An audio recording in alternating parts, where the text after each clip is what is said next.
I do this job because I realise what the heat network means for the city, and I just think, if anything, I just want more people to understand that too. What we're doing here in Bristol, and I think the ambition elsewhere in the UK is with the heat networks, is how you generate the heat and being smart about and innovative in that space. So in Bristol, instead of using gas as the heat generating asset, we use heat pumps, so we take advantage of ambient heat in the environment, whether it be the water or air or other sources like wastewater or mine water, are all sources where there's heat in the environment that can be taken advantage of, or data center heat, which is kind of quite a hot topic at the moment. So we are trying to explore and hook into as many of those heat sources as possible. To date, we've connected all sorts of different buildings, a lot of new build development, so new offices, new build to rent flats, a lot of student accommodation going up in Bristol too.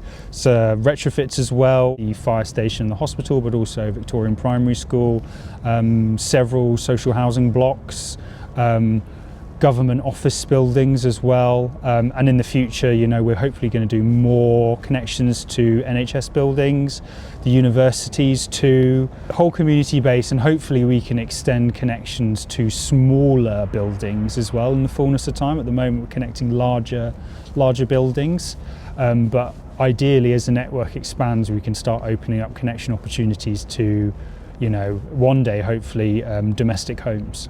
The partnership is aimed at enabling net zero across the city. So us, along with Amoresco, are the winning bidders for the partnership, and we're working together to kind of enable net zero across the city. Our focus is on heat networks. Amoresco are developing energy efficiency projects, solar farms, wind turbines, EV charge points are the kind of other elements of that kind of energy transition. Government funding has been critical to enabling the heat network to date. Along with local planning policy, it's been, you know, we wouldn't have got to where we are today without it. Central government funding to support the kind of capital expenditure of putting the network in, it's huge infrastructure projects, a new utility.